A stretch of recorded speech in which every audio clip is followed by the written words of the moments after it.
Without good situation awareness, a pilot will not survive. There should be less room for surprise. The capabilities we need in the future, we're just not going to attain those with the current platform. You know what's on the ground before you get there. That's a big advantage for that manned aviator. The picture's worth 1,000 words, right? But we can start using this cloud or this obscurant to our advantage. This is a way to give a person, shall we say, an extra edge and more awareness of what's going on around them. Let me know if you lose sight if he's headed towards my direction. You always save lives when you have information. This technology represents the most novel, intuitive, and easily integratable technologies that I've ever seen. That's really a game changer for the Army. I mean, it's a huge capability that we didn't have in the past.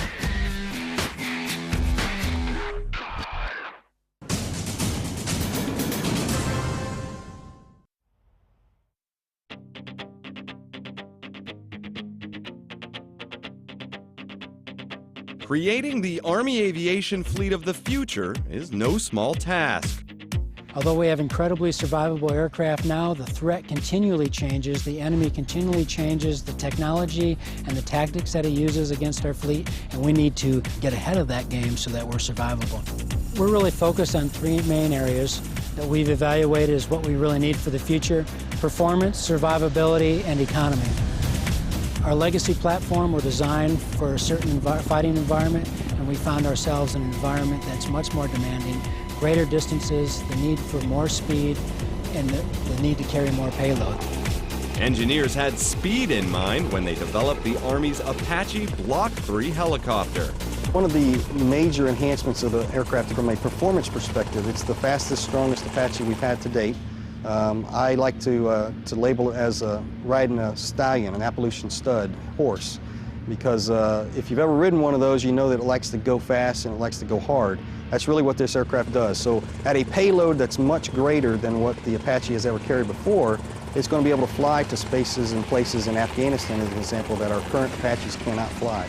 So that's a significant enhancement to the aircraft because it's going to protect lives. So those ground troops that are up on the mountainside in Afghanistan right now that don't have air coverage because the Apaches can't get there, the Block III will change that. The Apache Block III also has an upgraded electronics backbone.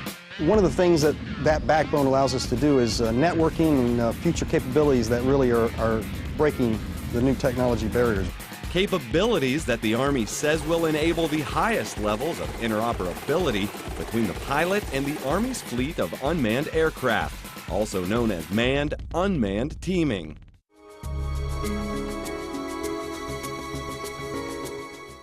The interaction between unmanned aircraft, ground control, and pilots is fast becoming one of the Army's most effective tools.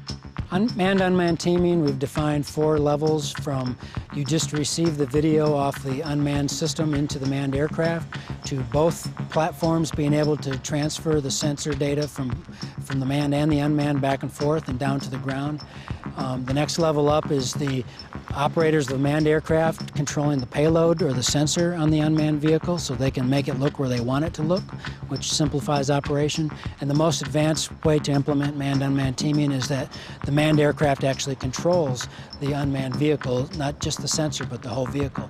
Basically, the control on the Block III aircraft is the first manned platform to be able to do level 2 through level 4 control, which means you can not only receive the video from the UAS, but you can control the UAS's sensor, you can control the navigation of where the UAS goes.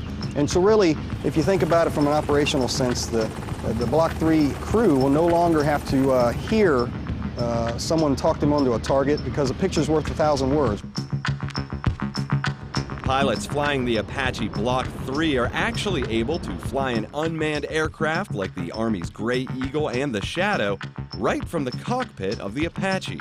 What's unique about the Army UAVs is you don't really fly them. You tell it where you want it to go, and it flies itself. It's on an automatic control, if you will, an autopilot. So different sort of from the Air Force UAVs where they actually fly them. We just tell them where we want them to go. And The UAV and the Block III aircraft actually share a database of control measures or waypoints. So I can simply, with a couple of button pushes, tell the UAV that I want it to go to a certain waypoint, and the UAV flies there. I can change its altitude, I can change its airspeed, and really via a couple of button pushes on the aircraft, I can send it wherever I want it to go. You don't actually fly it, you just tell it where to go. That capability can provide invaluable information for pilots in the air and soldiers on the ground. So the man-unmanned teaming works in several ways. The way I like to describe it is the hunting dog out in front of the hunter. When you know what's on the ground before you get there, when you know what your targets look like, when you know what the terrain looks like before you get there, it's a big advantage for that manned aviator. In addition, now with the incorporation of the laser designation, our UAVs can laze for a target, and then they can shoot their Hellfire missiles from a great distance, sometime without ever seeing the targets. Once those targets are engaged, then they can do battle damage assessment, all without ever flying over it and putting themselves in harm's way. So that's a very big advantage, in my opinion. The manned-unmanned operating system is intended to work seamlessly between manned aircraft, UAVs, and a UAV ground station. So why is interoperability important? It goes back to now that we've grown and are at all echelons of the Army, from small all the way to the big Gray Eagle, which is the Army's biggest UAV, to be able to talk the same language, to be able to share the same videos, to send the same messages up to the airplane and back, and to those same messages and photos, as well as full motion video to the tactical edge or to our UAV recipients. It's very important that we all have universal or interoperable products and standards. The Army recently had the chance to demonstrate this cutting-edge technology at MUSIC, the Army's manned-unmanned systems integration capability exercise at Dugway Proving Grounds in Utah. All of the MUSIC exercises are focused on getting new capabilities integrated into the platforms and out to the soldier. In the old days, so to speak, we would look at a map and we would do as much map reconnaissance as we possibly could, and we would try to understand, looking at pictures, what it is that we're getting into. But now, literally with an unmanned aircraft vehicle overhead, looking at that landing zone in real time, that helicopter pilot is going to be able to know exactly what's going on, know exactly where he's going to land, and there should be less room for surprise. I want you to keep eyes on him. Let me know if you lose sight if he's headed towards my direction. I'll go ahead and fall back. Right now, I'm trying to get eyes on him. So obviously the benefit for the soldier on the ground is now he's got a level of situational awareness that he didn't have before, that just really enables him to truly understand the situation that he's about to get into, and that's really a game changer for the Army. I mean, it's a huge capability that we didn't have in the past. But we can start using this cloud or this obscurant to our advantage, because once we're hidden, the enemy can no longer precisely target us.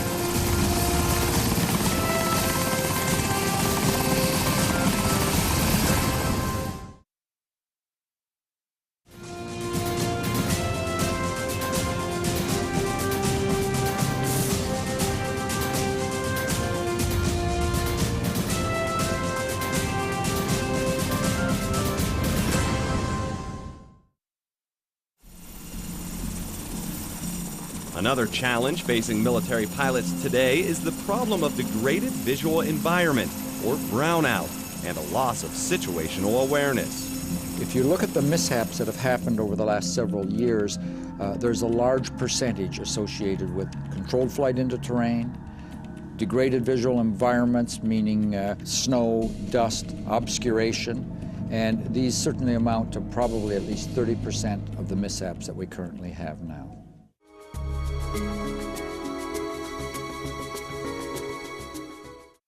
Currently, when pilots are trying to land in a brownout now, they try to get the aircraft on the ground before the dust cloud catches up with them, so to speak. When they're coming forward and landing, the dust will be coming and approaching them from the rear. And a crew member will usually be calling where that dust is, and the pilot is hoping to get that on the aircraft, get the aircraft on the ground before the dust cloud envelops them. If they are actually in the dust storm itself, there's not a lot of ways to get information as to drift cues. And they may be moving and they're not aware of their movement. And if they're moving slightly laterally when they touch down, they can get what's called a dynamic rollover, and the aircraft will roll over. The Army is working to change that with a variety of new technology. We've broken the solution set for degraded visual environment into 3 major areas: handling qualities, cueing, and sensors. Special sensors and radar that allow pilots to see through dust, snow, or any type of bad weather, and helicopters that can safely land themselves are quickly becoming a reality. There are several technologies. A particular one that we picked to do a quick reaction capability is a 94 gigahertz radar called the Helicopter Autonomous Landing System, or HALS. And we're in the process right now of integrating that onto a platform. The Army is also developing better ways to alert the pilot to potential danger. Angus Rupert believes that the answer lies within our sense of touch. This is the basic way that we get information when we first start out as infants. It's through the sense of touch before our vision and auditory and other senses really develop very well.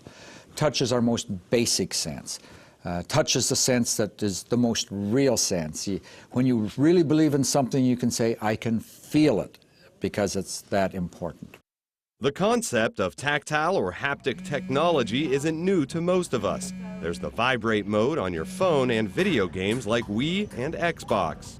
Touch information is information that we have used somewhat reflexively most of our life, such as, for example, when someone comes up and touches you on the shoulder and you reflexively look over, but they're standing on the other side because they've tapped you on the other shoulder just to play a joke on you. It's so reliant and so quick that you don't have to think about it. So what does our sense of touch have to do with flying? Pilots now, all the information that they get as to how they're oriented in space and what's going on in them around the environment is entirely by vision. All the displays are visual. They have attitude indicators that tell them in roll and pitch, whether they're pitched up or down, rolled left or rolled right. They have heading indicators to tell them what direction they're going. They have altimeters for altitude, vertical velocity indicators to tell them how fast they're moving up and down. The reason that we need tactile cueing for pilots is that pilots will frequently get distracted. And if they're attending to some other task, anytime they're not looking at their attitude-orienting instruments, they will be receiving information from their skin, muscle, and joint senses and their inner ear, and we call those the seat-of-the-pants sensations, and those sensations do not tend to be correct all the time while pilots are flying. And the reason for that is that as an aircraft makes maneuvers and accelerates, that information that is presented to the person flying is frequently false. That loss of situational awareness can prove deadly for pilots. Oh, God.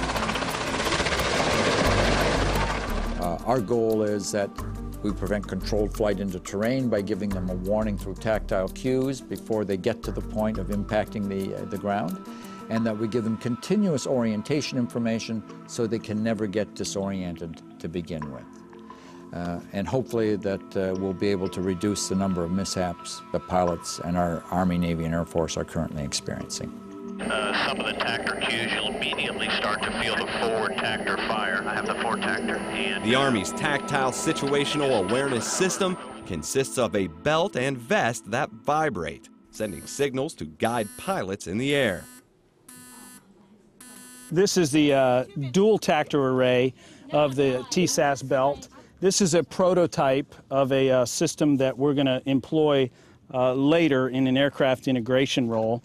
And what I'm doing is putting it on at the lowest level, so it's just over my flight suit as I start to build up wearing my flight gear for the flight. Now, in future versions of TSAS, it could be integrated into the life support equipment, but that is an endeavor that we're still investigating. And so in this prototype application, we have a couple of tactors that we indicate high altitude alerts. Thanks, bud.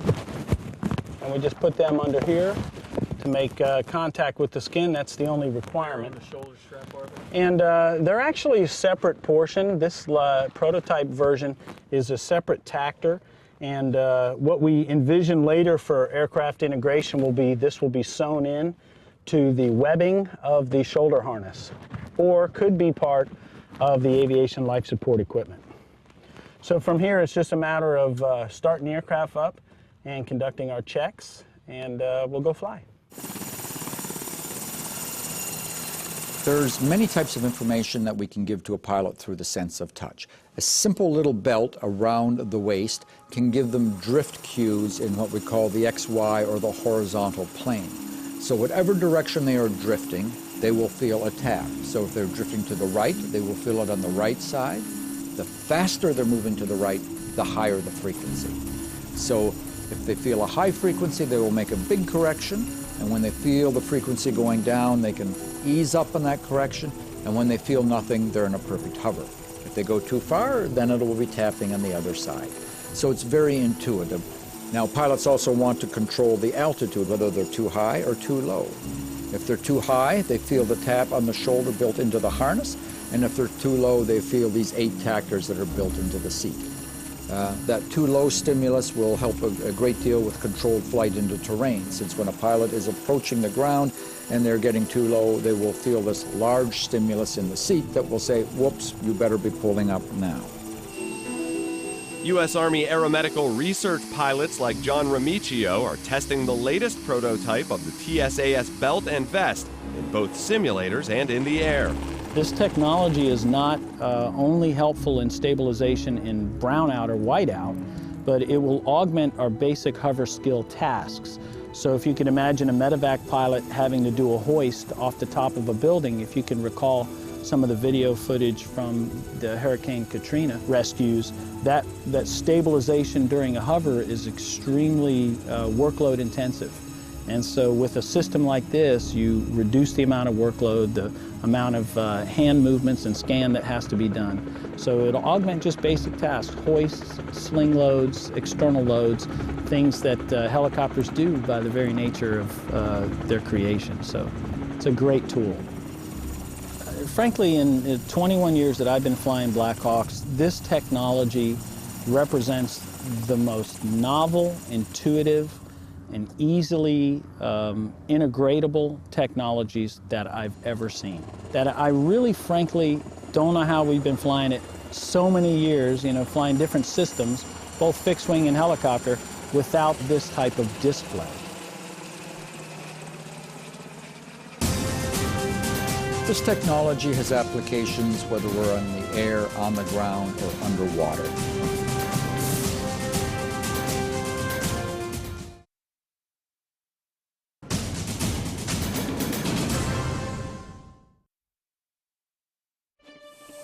Army researchers say that the potential applications for haptic and tactile technology go beyond hovering helicopters in degraded visual environments. Another one is targeting, and for either helicopters or fixed wing. Where is their target around them in space?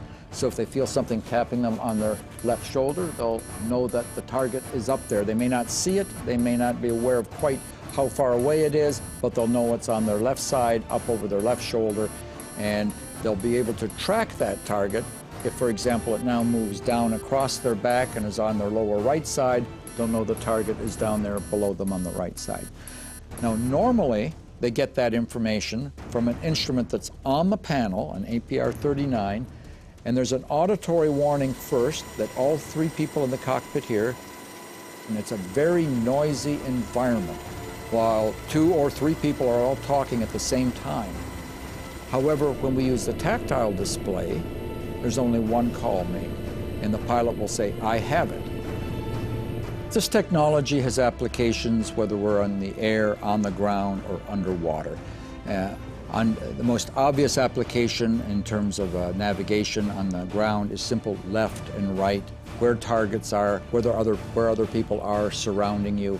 And it can be used for the soldier, it can be used for people that have visual incapacitations, and it can provide an intuitive sense of how and where I am on the ground.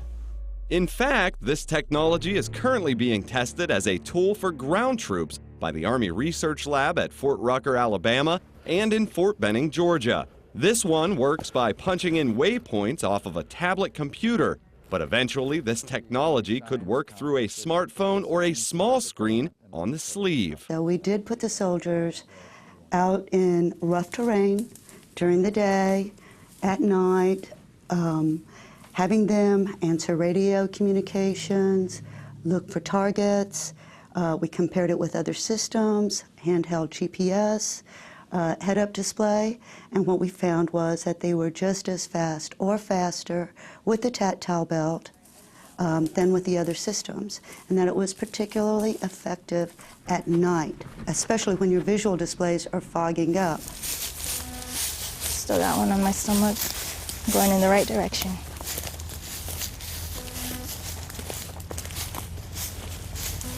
And he's giving me another signal to the front, so we're still good. The soldiers loved it. The feedback was overwhelmingly positive. And this is a great thing because, as you can see, hands-free. When we took the concept to the snipers, they really liked the idea of using the belt to not only navigate, but to send covert signals to each other, because very often they need to communicate. They don't want to use a radio. They don't want to use a visual display because that lights up their location. The Army is also working with several companies in order to develop a haptic glove as a way to relay information during covert operations through common hand signals. So the soldier wears the glove, does his usual hand signals in the way that he normally does it, and it translates into a tactile pattern. I think the first community that will have the opportunity to use something like this will be special operations, because it takes a shorter period of time for them to develop and to adopt new technologies. The length of time it takes something to get into the cockpit, whether it's the Army, the Navy, or the Air Force, is a very long period of time. And in part that's because we have an acquisition system that does not move very quickly. As for the future, it would be nice if we could operate in the dust. Our goal would ultimately be, as the Night Stalkers say, the Army's 160th unit, we own the night. They would like to also be able to say, we owned the obscuration or the degraded visual environments. Being able to operate deliberately in those environments would be a very good thing. Right now, that pilot does all the work in his brain. What we want the aircraft to do is take a lot of that information and integrate it and provide the pilot with options that are relative to whatever mission set he's conducting. So over the next 5 years, we'll actually develop some additional technologies. As an example, cognitive decision aiding system. So it allows workload reduction on the pilot. So the aircraft is going to start to do more of the work, and the pilot's going to be along for the ride.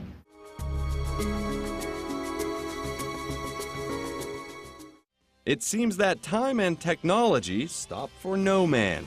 Army Aviation officials are already looking at replacing their fleet down the road. All of our aircraft today were basically designed in the 60s or the 70s, and we've upgraded them with major and minor upgrades over the years, but we've recognized that the capabilities we need in the future, we're just not going to attain those with the current platforms, that we need entirely new platforms of technology. So we're going under a deliberate process called Future Vertical Lift to look at and demonstrate and then develop the technologies needed for the next generation of vertical lift assets. And while the technology is constantly evolving, one thing is for sure.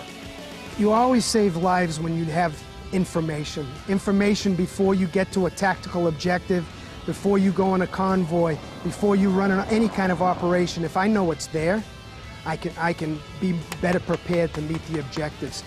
And while the threat continually changes, Army Aviation is determined to stay one step ahead, pushing the limits of technology to provide greater performance and survivability, ultimately creating a more lethal force for the next generation.